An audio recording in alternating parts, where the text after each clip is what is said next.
Hello once more and welcome to day 2 of this CRISC in the Workplace workshop.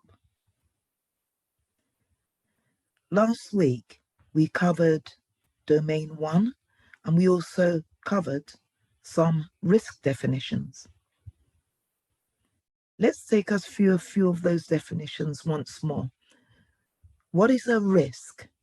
A risk is a vulnerability that could be exploited by a threat, or it could also be described as the probability of an event and its consequences according to ISO IEC 73. A vulnerability is a weakness in our IT controls that, if exploited, could give rise to an adverse or negative event. A vulnerability is a weakness in our controls. If we haven't got antivirus running on our PCs, that is a weakness or a vulnerability. If we haven't got trained IT staff, that is a vulnerability.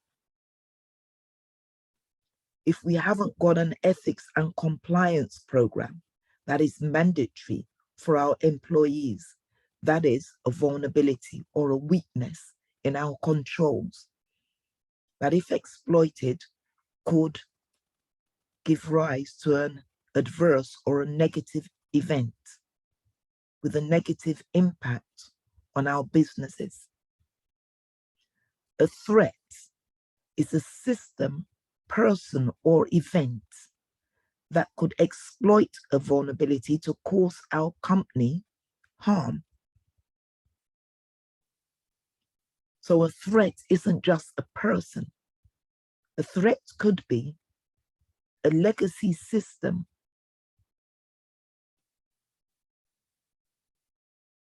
could be a person, a disgruntled employee, a user committing an error. The threat of a user committing an error is still a threat.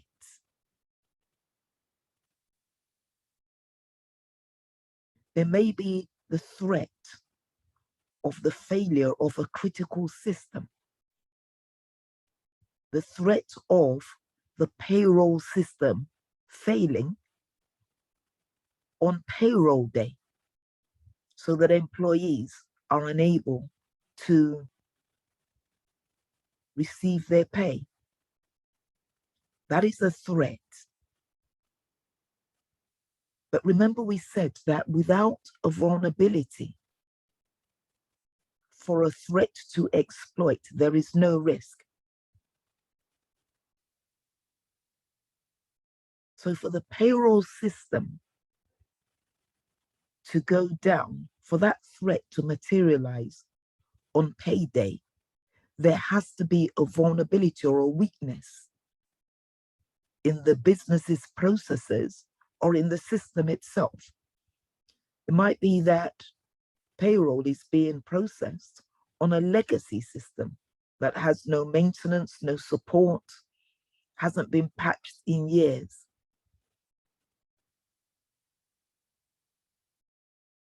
So that is the vulnerability, or multiple vulnerabilities in that case. And the threat is that the system may fail on payroll day.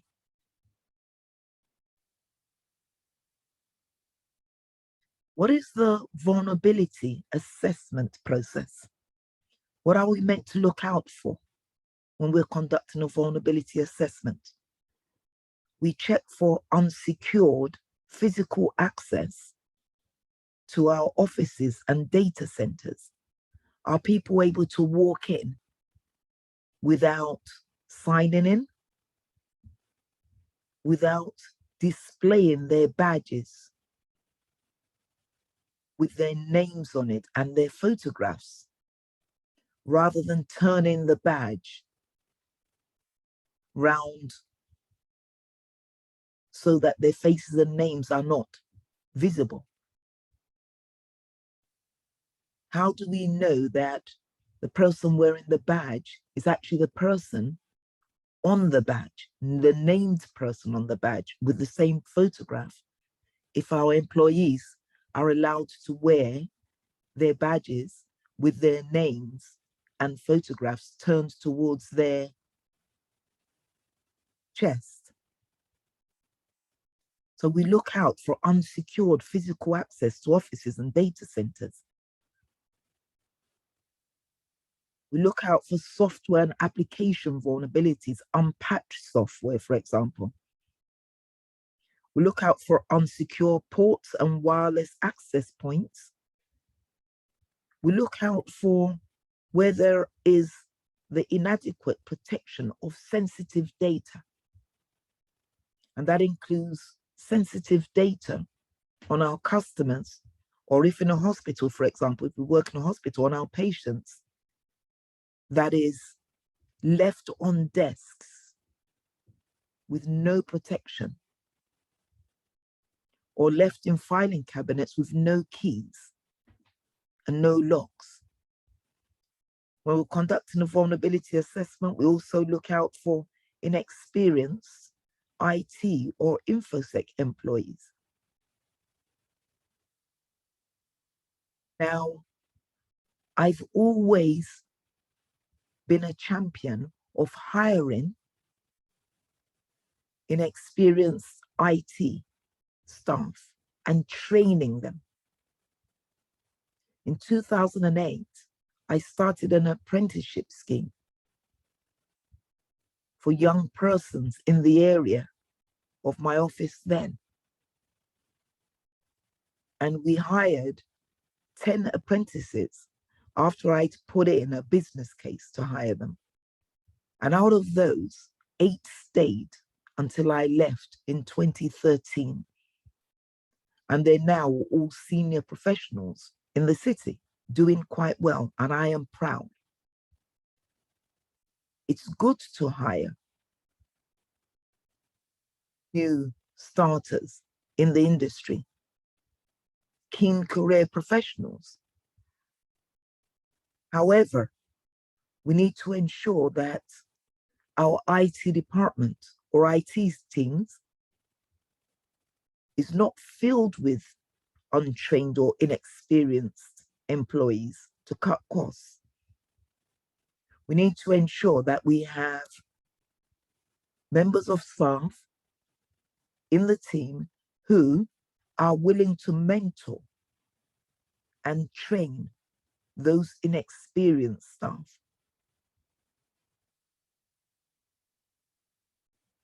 We also need to look out for untrained employees.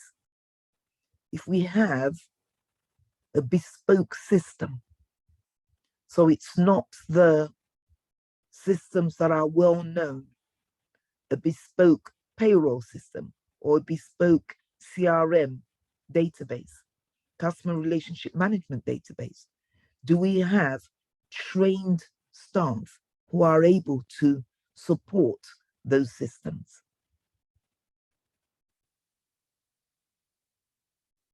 So these are some of the things we look out for when we're conducting a vulnerability assessment. We also can do or instruct a third party to conduct a penetration test, where they're trying to identify potential points of failure in our systems. They try to break into our systems to test the effectiveness of our controls and our response procedures. Some organizations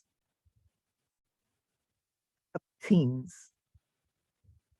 and we refer to those teams as the blue team and the red team. The red team will try to break into the system. They will simulate the approach of an attacker to test the effectiveness of our controls. The blue team will try to keep the red team out. They will defend our infrastructure. and our physical security in some instances.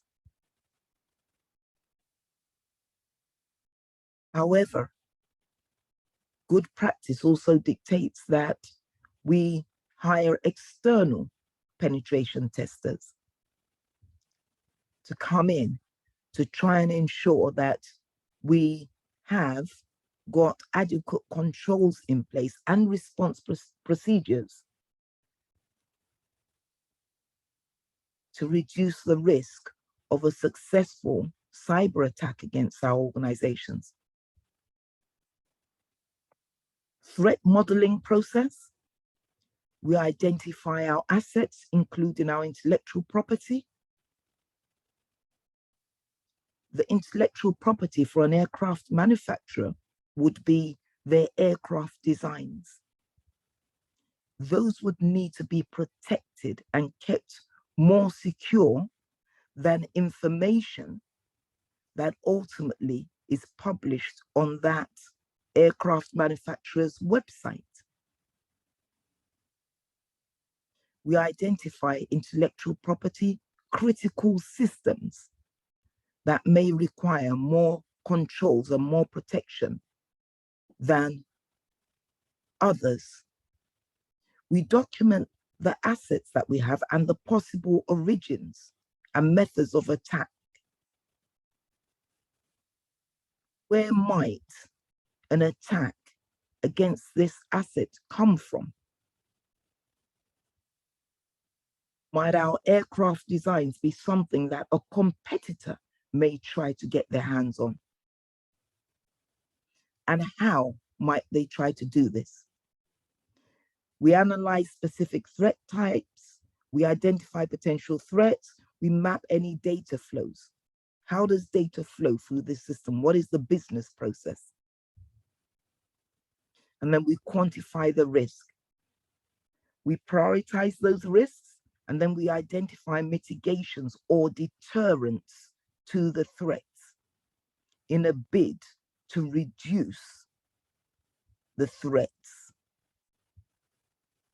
to our organizations, to our businesses. Threat modeling is the process of using hypothetical scenarios to test and help secure systems.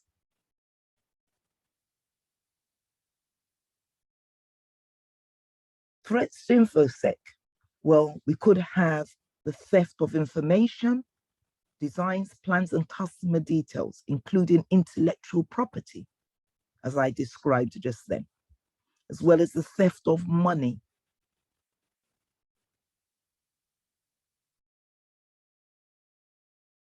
Fraud, misrepresentation to gain advantage, computer-aided fraud.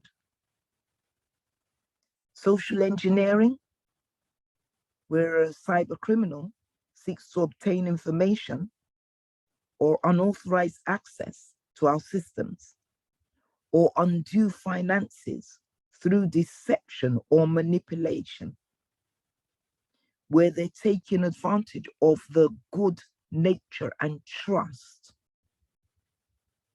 of the majority of human beings.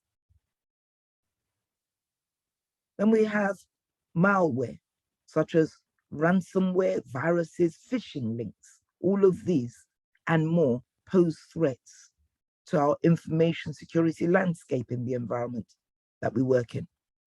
Threats to business security, blackmail, extortion, unlawful demand of money or property under threats to do harm. Now, within businesses that I've worked in, I've always emphasized the need to use the business systems for the purpose for which we've been given authorization to do so, and no more.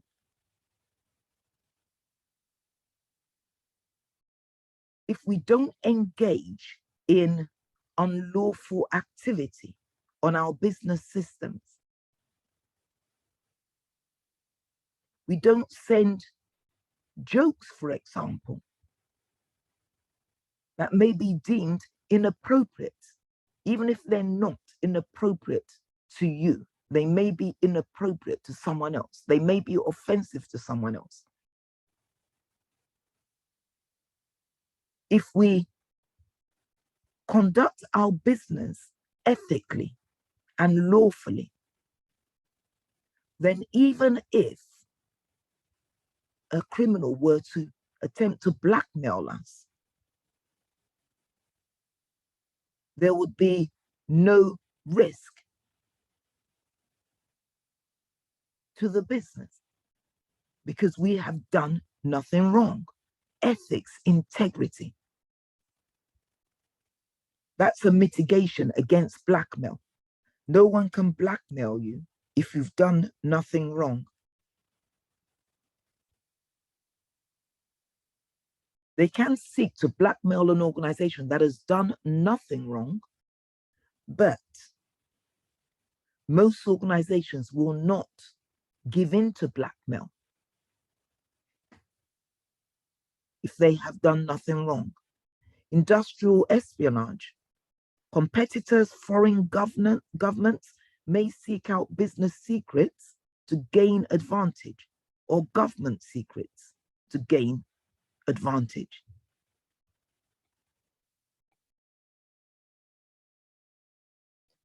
Industrial espionage may also result in a threat to advances in technology. If a company that is a software house, for example, that designs new or develops new software, in the event that a competitor or a cyber criminal were to hack into their infrastructure and install malware on their systems, that could pose a threat to that company's plan to roll out new technologies.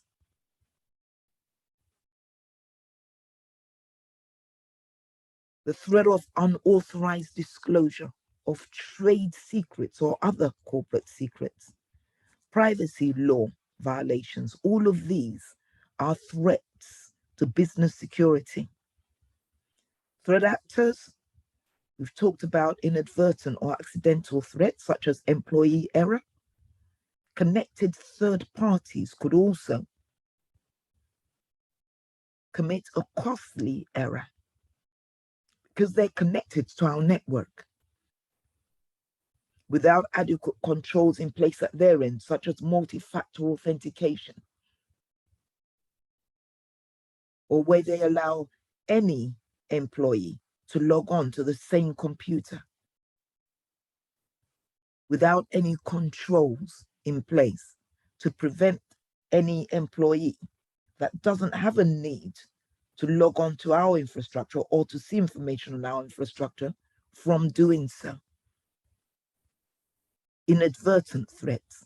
Then we have malicious threats. Internal employees, disgruntled employees, ex and present, could commit fraud or an attack against us. Malicious employees could also just lock us out of our infrastructure. I had a gentleman attend an interview with me many years ago now, and I asked him how he dealt with difficult situations at work. And he said he had just left an employer, and that because they hadn't treated him well, he had locked them out of their systems, changing the admin password. Needless to say, he wasn't hired by me. We've also all read about Sainsbury's in the UK, where a disgruntled ex-contractor released employee data and personal data on the internet because he was unhappy with an issue. He went to jail, It costs Sainsbury's a lot of money.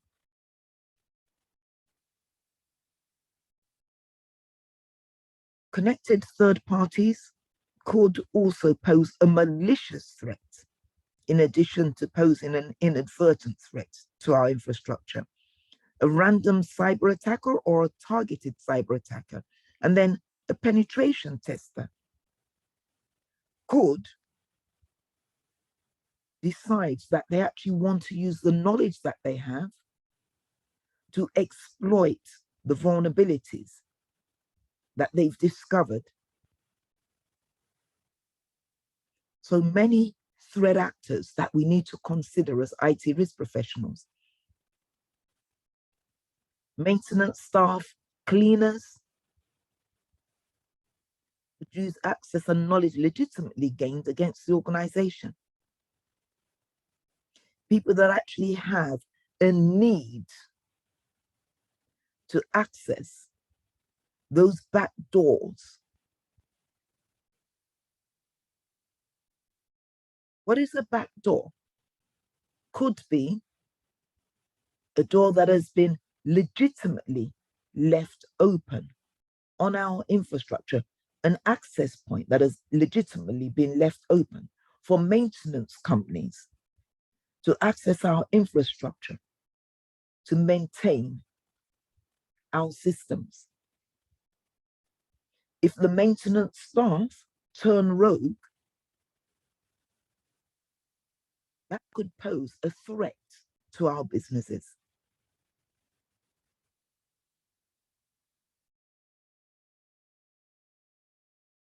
A cleaner could discover a post-it note with critical information that is dropped behind a desk, and they pick it up and toss it in the bin. They could also discover a USB stick on the floor, and they think, oh, that must belong to the person sitting at the closest desk to where I found the USB stick, which may have been planted. And the cleaner takes it and plugs it in the back of that desktop machine. If the company hasn't disabled all USB ports, again, that could pose a threat to the business.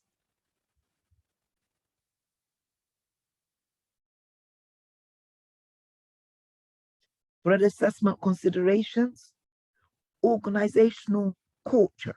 So we've talked about the political state-sponsored threat actors. Organizational culture. Again, if the culture that exists within an organization is a blame culture, or a culture where leaders are not leading by example, not leading employees in what we want our employees to do. If we're simply putting all of this policy in procedure manuals and making policy statements, but we're not leading the way in establishing the culture that we expect of our employees, this will pose a threat to our businesses. We want our employees to be able to come to us and say, here is a risk. I have identified a risk. I have identified that this person keeps leaving their laptop unlocked when they leave the office for lunch, regardless of the person that they are reporting's title. It doesn't matter what the title is of the person that they are reporting. The fact is that that person poses a risk to the business. If the organizational culture is that those who speak out about risk are victimized rather than rewarded, that is a risk to the organization. You want employees to speak up about risk, about wrongdoing. It is the wrongdoer that is the threat, rather than the person speaking up or out about the threat. Competitors. When we're conducting our threat assessment, we assess competitors, disgruntled employees during periods of redundancy, for example, mass layoffs. Disgruntled employees could pose a threat. Untrained employees committing errors, we said. External threat actors such as cyber criminals, fraudsters, and third parties. What is a qualitative risk assessment? That's where we take a look at the non-monetary elements of risk. We calculate our risk exposure or risk levels by estimating the likelihood and impact. A semi-quantitative risk assessment, which we won't talk much about, is a combination of quantitative and qualitative risk methods where we assess monetary values with the range of risk levels, or numerical values with the range of risk levels. Qualitative risk assessment is subjective, and this is where we evaluate opinions, feelings, ideas through individual meetings, one-to-one meetings with key stakeholders or relevant stakeholders. Focus groups. We can facilitate focus groups, scenarios, brainstorming, where we sit with subject matter experts, and surveys. The main aim of a qualitative risk assessment is to identify risks for each asset. Here's a sample chart of a qualitative risk assessment. The goal is to prioritize the potential impact of each identified risk in terms of the probable effect on business and project objectives. The red, amber, green, or RAG matrix is widely adopted in industry. And a company could decide that any risk above this gray bar should be identified and documented and treated, including sometimes to be accepted. Low risks should also be documented just in case in future they become medium or high risk or critical risk. But what this chart depicts is that any risk that is of a high probability but a low impact should be treated or accepted. Any risk of a medium impact and a high impact with a medium or high probability should be treated. And the same concept applies to all of these risks, except the green ones, the low risks. The low risks do need to be documented though in the risk log and monitored. Let's take a look at some risks that we've carried forward from the risk identification process. A risk of whaling and spear phishing attacks against senior officials, which could result in the disclosure of sensitive or personal information or the disbursement of undue financial assets.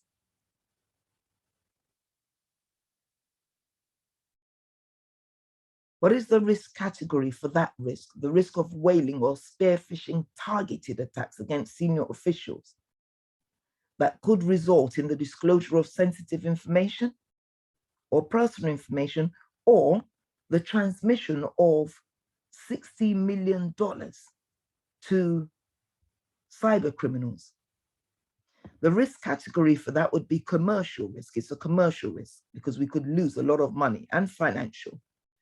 InfoSec risk, it's a reputational risk, and it's regulatory risk because if a senior official disperses or discloses rather sensitive or personal information, customers or clients' sensitive or personal information, to a cyber criminal who's just rung up and pretended to be the chair, for example, the chairman or chairperson, that could be a regulatory issue. The company could be fined for that. The asset, personal and sensitive data, financial assets. The threat, cyber criminals, the board, senior management team. What is the vulnerability? Unaware board and SMT members who may or may not attend mandatory security training. Lapse financial approval processes and data handling compliance processes. If a company has adequate financial approval controls in place, where at least 2 senior officers have to verify a transaction above, say, $10 million, you won't have a CIO or CEO falling victim to a $60 million fraud or spearfishing, whaling attack against the company.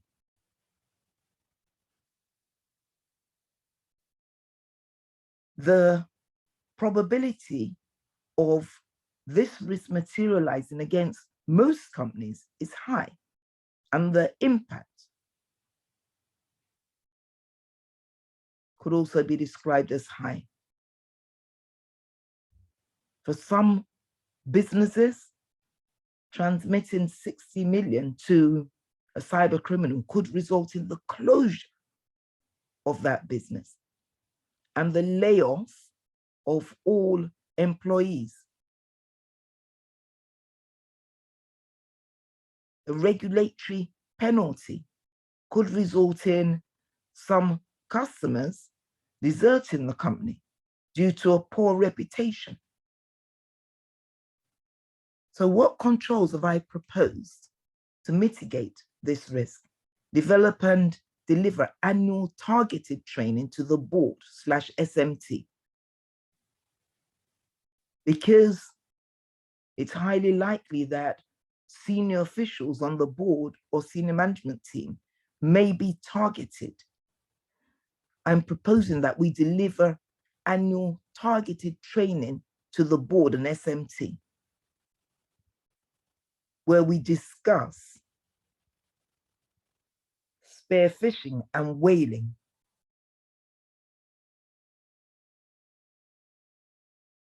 And we remind them that they could be targeted. I've also proposed that we promote compliance with financial procurement and data handling processes at board and SMT level. We develop a genuine speak up culture and reward employees who speak up about risks to business operations. Having discussed all these risks, the risk owner has agreed that we need to adopt all of these proposals. Not some, but all. And here are other risks that I've put in place here. The risk of typo squatting, resulting in unsuspecting employees downloading malware, including ransomware onto work devices. What is typo squatting again? That is where a cyber criminal or a criminal decides to create a website with a similar name to your organization's website, with just a variation in some letters,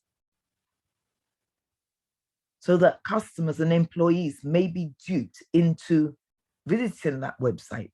For example, thinking that they're visiting tamboring.com, and a website is created spelt tamborin.com.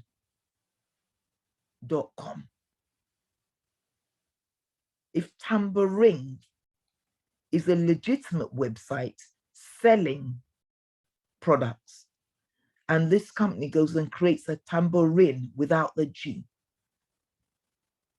at the end, .com website, customers may be actually duped into visiting the fake website and placing orders where they share their credit card or debit card information, and they will never receive those products.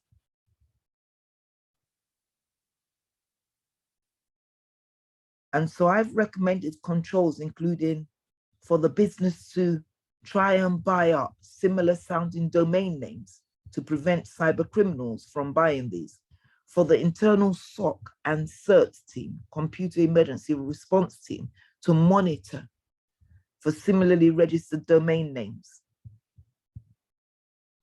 to provide annual mandatory InfoSec awareness training for all staff, and to include information security awareness tips on customer-facing websites, including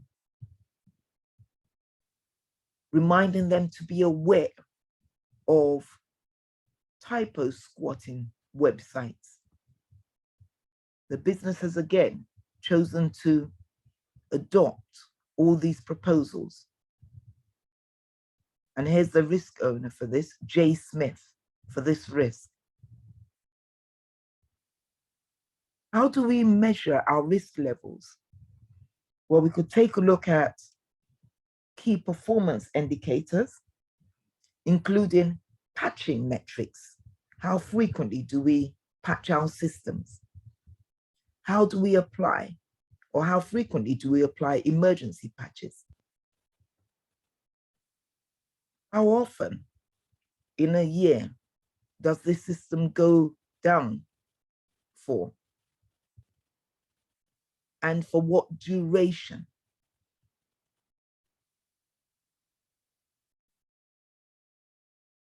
How many staff complete the information security awareness program each year?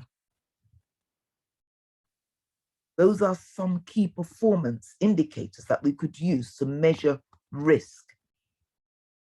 We could also use key risk indicators. Key risk indicators are early warning indicators. If we start seeing employee attrition, where employees are leaving in their droves, we need to consider that a risk may be about to materialize. Are they disgruntled employees? Are they fleeing the culture of the business?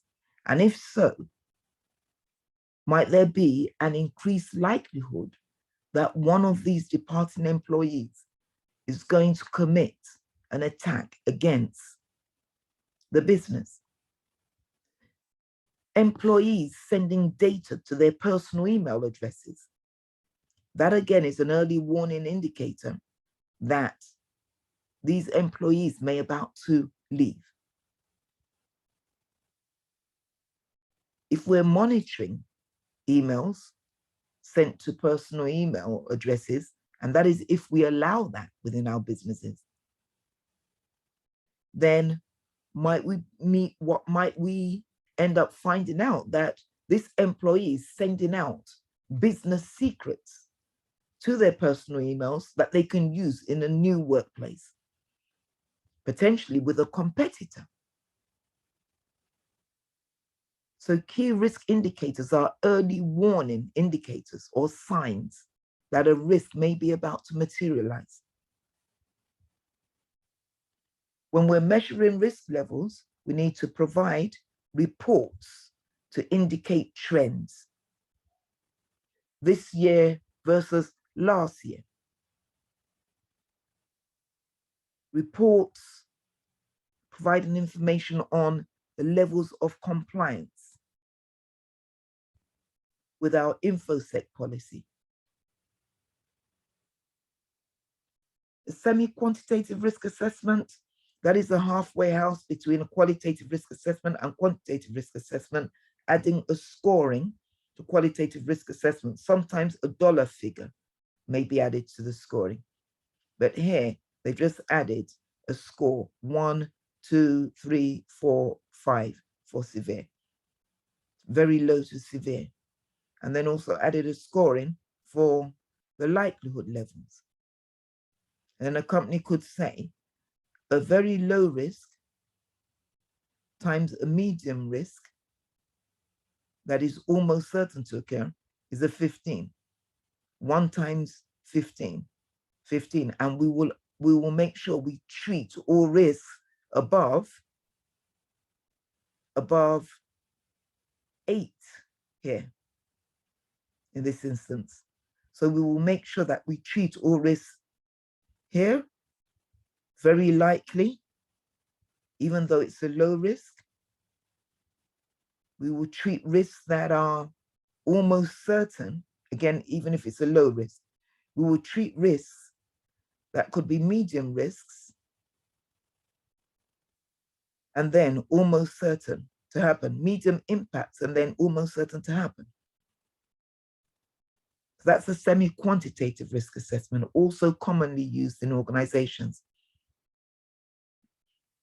What is a quantitative risk assessment? That is assessed by assigning real numbers to the cost of safeguards or controls. A safeguard is a control. And I'll remind us of that later. The cost of safeguards and controls. We assign real values to the estimated financial cost of damage caused by the risk. We assign real numbers to the single loss expectancy. How much do we expect to lose in a single instance if this risk were to materialize? We assign real numbers to the annualized rate of occurrence or the number of times the risk may materialize in a year based on historical events. Advantages of the quantitative risk assessment: the confidentiality, integrity, and availability of information and loss are better understood due to the usage of historical statistical financial losses data. Can use a cost-benefit assessment of countermeasures, and this will help the senior management team to plan the security budget. Disadvantages, as we will see here in a moment, calculations could be complex and need to be explained to non-financial staff.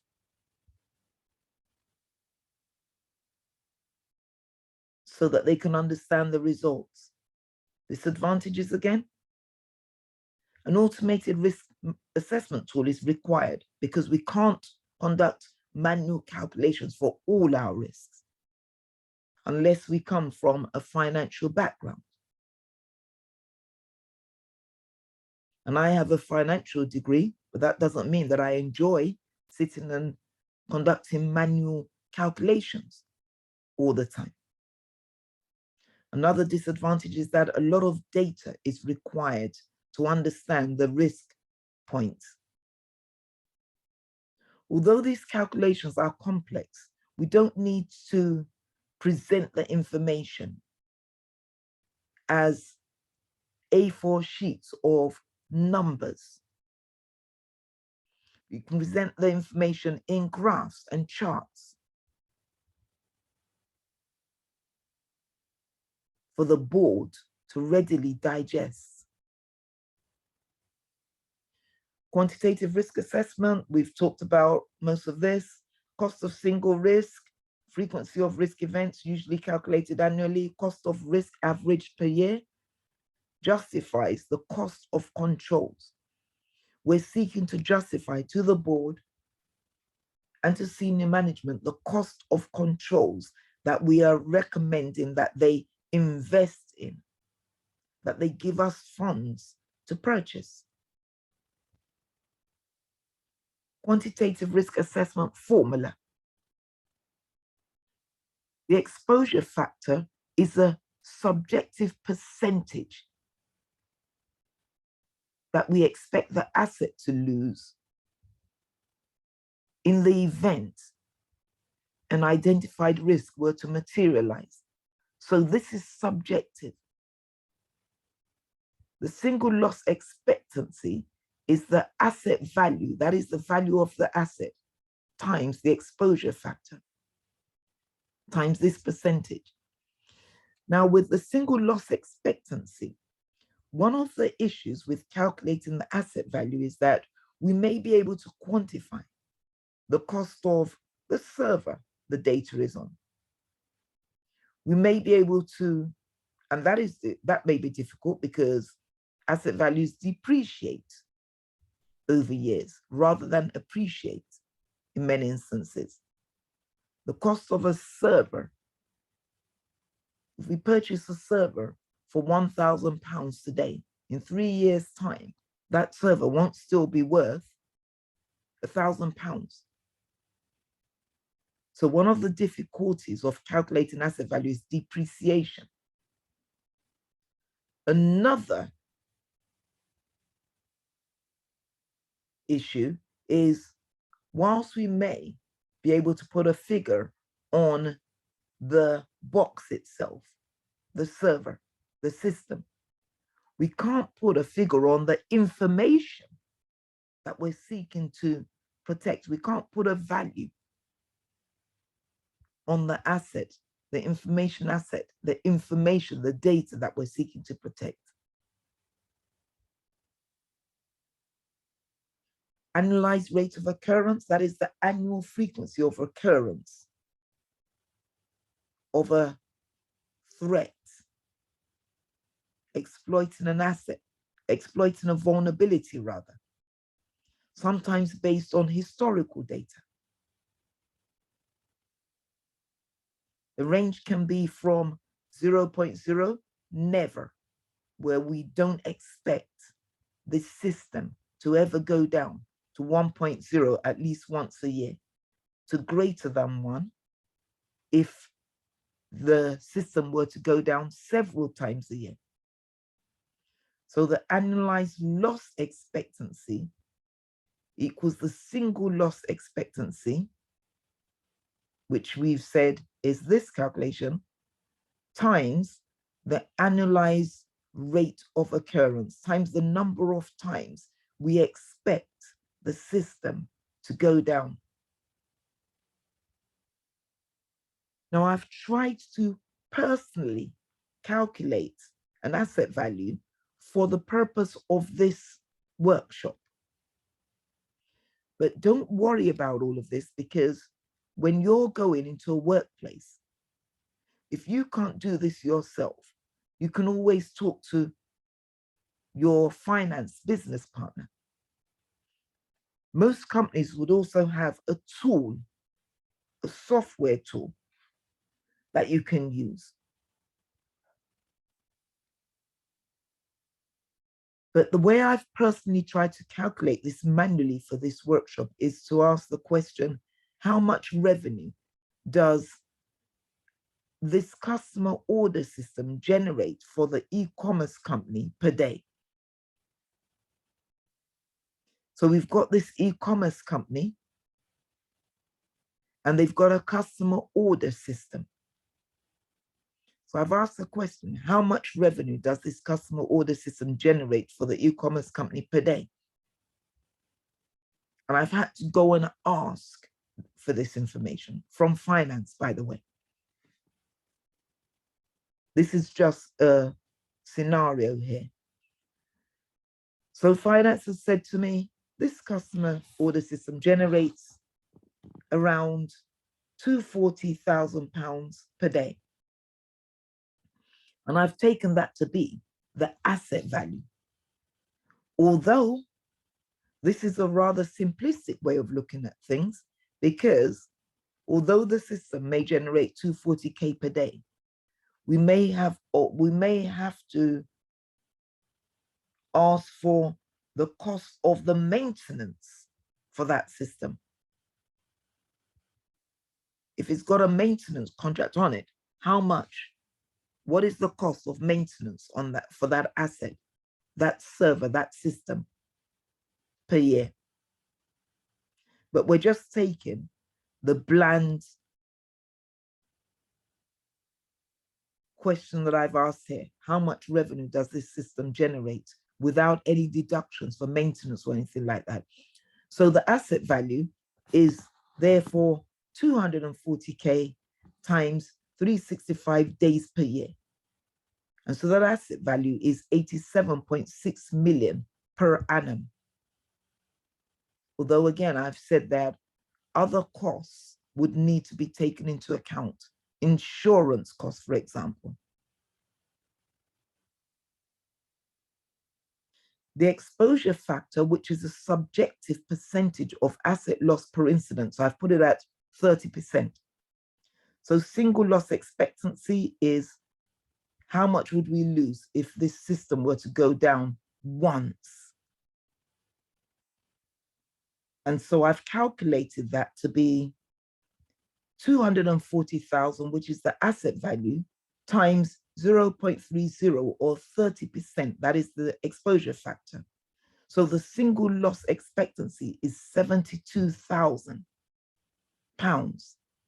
if the system were to go down once.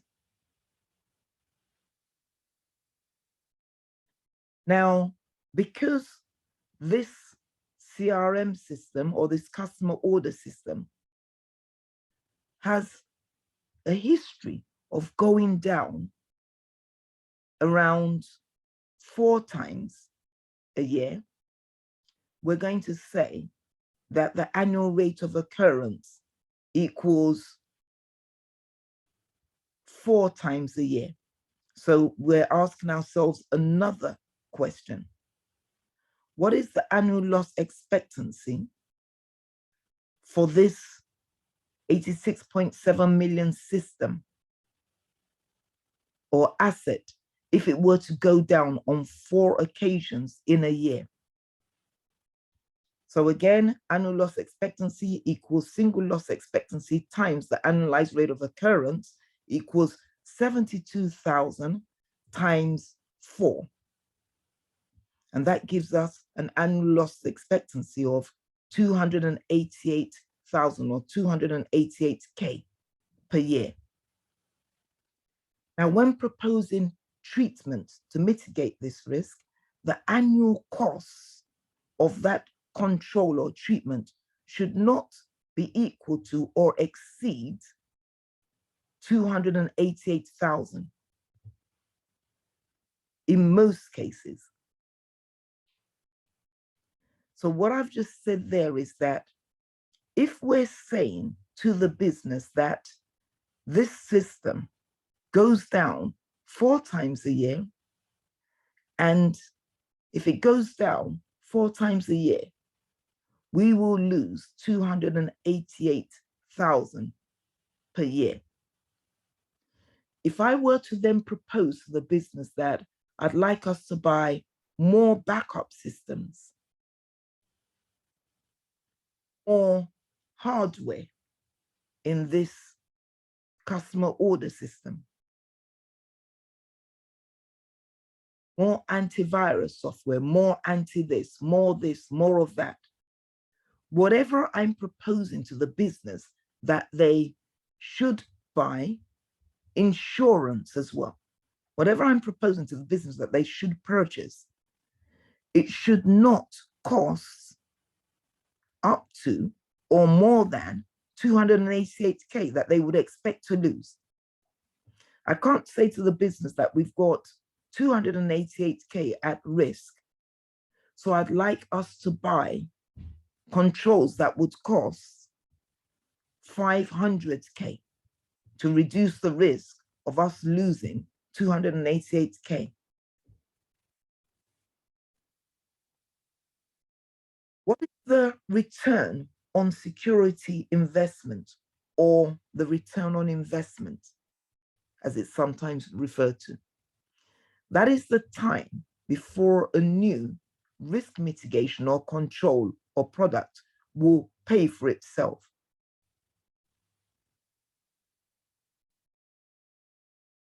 That is the time before a new risk mitigation or control will pay for itself. How do we calculate this?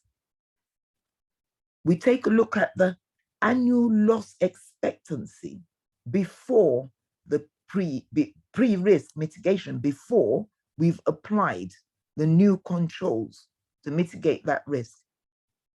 So what is the annual loss expectancy if we were not to treat the risk? And then we calculate the annual loss expectancy after we have implemented the controls. And we minus the annual loss expectancy pre-risk mitigation. We take away from that the annual loss expectancy after we've mitigated the risk. And we also take away the cost of the safeguard or the control that we have purchased to reduce the risk. Once we've minus all of these from each other, then we divide that sum by the annual cost of the safeguard. The safeguard is the control selected to mitigate the risk. Let's take a look at a brief calculation. But again, we don't need to know this offhand, not for business anyway. If we need help, we speak to our finance business partner if we're not comfortable doing this ourselves. So again, let's refer back to the previous slide where we've talked about the annual loss expectancy here being 288K.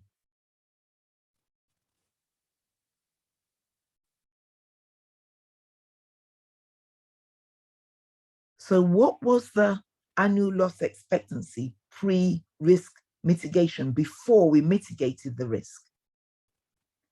We expected to lose 288K per annum before we were provided with the funds to buy the safeguards, to buy the control, to reduce the risk. The residual risk, or the risk that remains post-risk mitigation, I have estimated will be 72K. So I am saying to the business that if we were to purchase these controls, the annual loss expectancy may be reduced to 1 day. The system outage may be reduced to 1 day per annum at 72K instead of 4 days per annum. The safeguard that we have purchased, including the support and maintenance costs for this, has cost the business 150K. That is the annual cost of safeguards. So the return on security investment calculation equals 288,000. That is the annual loss expectancy before we applied any controls, 288K, minus the annual loss expectancy post-risk mitigation, which is 72K. because we have said that the system outage may be reduced to 1 day per annum now, minus the 150K that we have spent on the systems divided by 150K.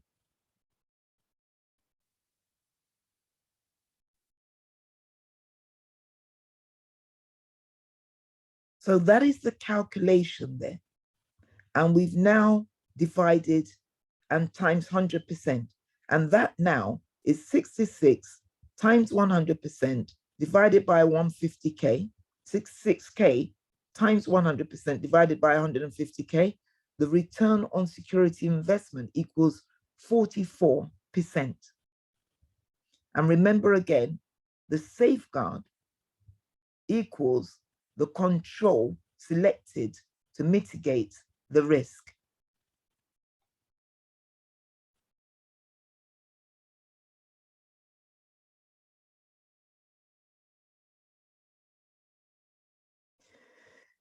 Let's briefly take a look at how we've managed to calculate the total cost of the safeguard over 5 years.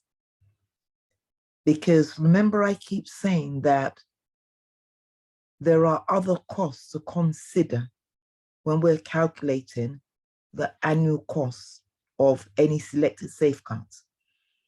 In this instance, we invested 150K for the initial purchase fee.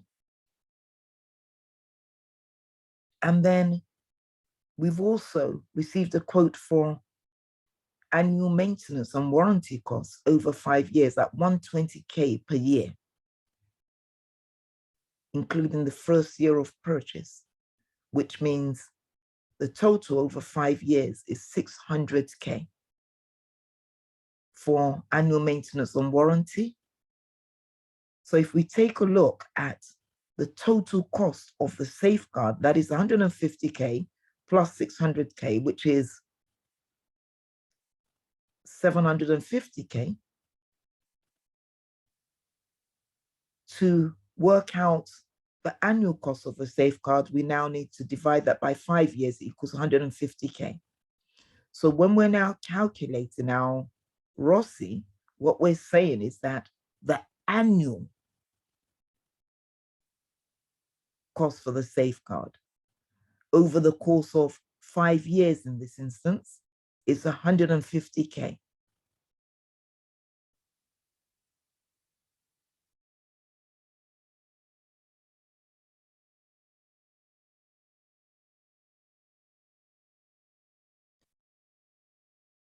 I'm pleased to say that there are no more calculations, but let's just take a look briefly at what the cost-benefit analysis covers.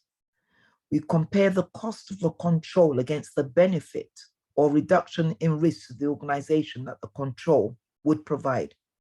We must consider the entire costs throughout the life cycle of the control: acquisition costs, installation costs, maintenance costs, operation costs, including staffing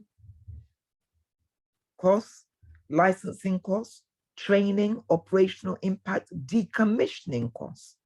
All of those need to be taken into account when we're considering a cost-benefit analysis.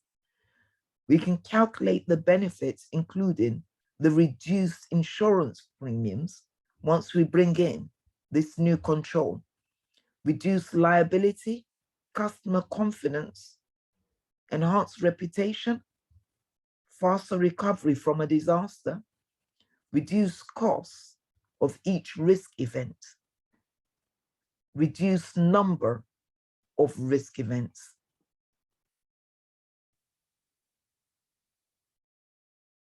Risk response options: avoidance, where we terminate the activity, find another way, or don't do the activity. Transference, where we insure the activity against financial impact of identified risks if they materialize, or we outsource the activity to a third party that has the expertise in-house to reduce the probability or the likelihood of the risk materializing. If we outsource our content filtering to a company that has that expertise. Not only do we reduce the need for having experts on site, but we're also reducing the risk to the organization of the risk materializing, because that external outsource provider has expert staff. That is their bread and butter. So we're reducing that risk to ourselves. Risk mitigation reduction, implement countermeasures, as we've said, to reduce the probability of the risk occurring and the impact in the event of the risk materializing. Tolerance, risk acceptance within agreed thresholds delegated to management from senior management. Senior management don't want to see every single risk being escalated to them, including low risk, for example. So they will give management tolerance. If the risk is not above £1 million, if the expected losses, the expected costs to the business is not above £1 million, then that can be dealt with directors and with managers.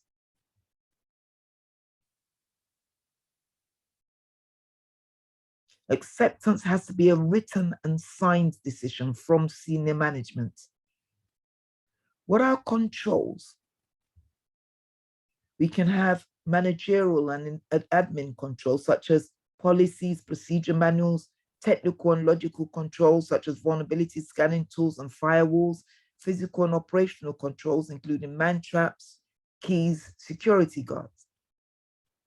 We can have directives, including standards and regulations, which have to be adhered to, corrective controls, backup, restoration, and antivirus. Corrective because in the event that an employee loses their data or we lose the infrastructure, then we can restore from backup.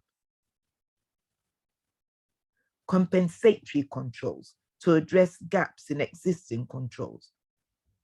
A 4i check before a check is sent out or before an email is sent out. A 4i check. Instead of hiring 2 people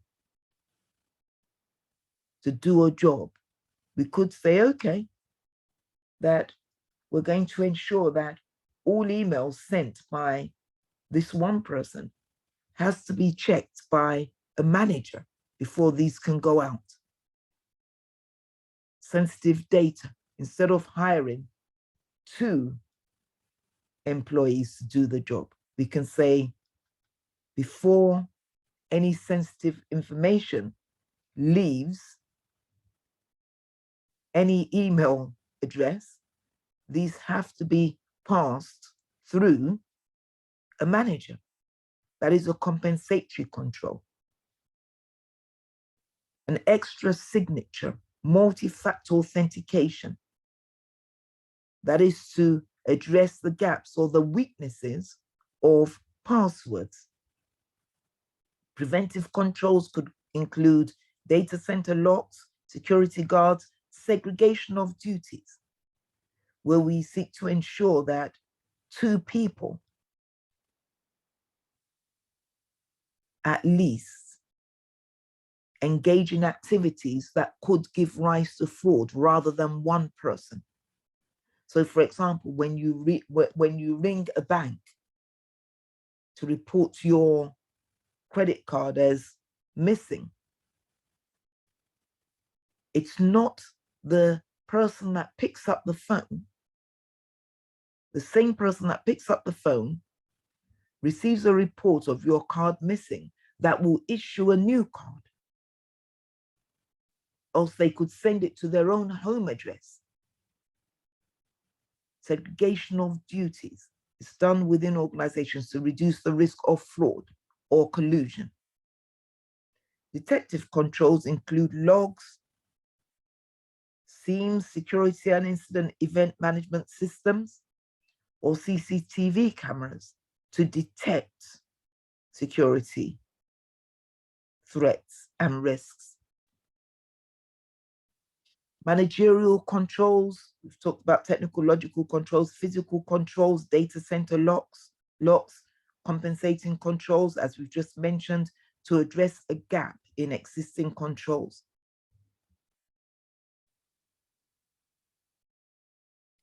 Systems controls. The systems development process should ensure that security controls are built into the system and tested.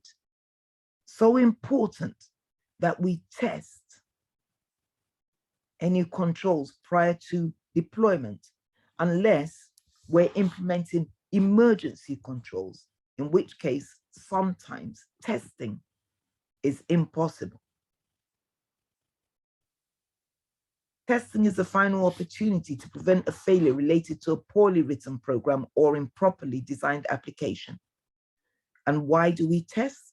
To uncover any flaws or risk that may be hidden in the functionality or design of the application or system.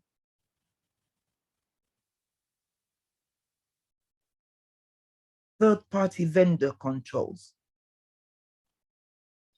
We need to ensure that we have non-disclosure agreements written in contracts. Enhanced monitoring. We need to make sure that we're monitoring our third-party vendors that are connected to us more closely than, in some instances, our employees. And we need to let them know that we're monitoring them. Least privilege. We need to ensure that they only have access to what they need access to, and that at the end of the contract, we terminate all access. Least privilege, we don't give an auditor, for example, who will be a third party, access to everything on our infrastructure, simply because they are auditing a part of our infrastructure. We give them access to what they need, no more and no less. That is the principle of least privilege. Sometimes within organizations, when an employee is moving to another team, IT tends to forget to remove their old privileges from them. Instead, they just add new privileges that they need to do the job in the new team without removing the privileges that they held in their old job. And that is clearly not good practice. Controls for third-party vendors, data leakage prevention of corporate data. So we could put in controls to make sure that they're unable to email anything on our systems, any data on our systems to anywhere, to anyone, so that there's no risk of them emailing corporate data outside of the organization.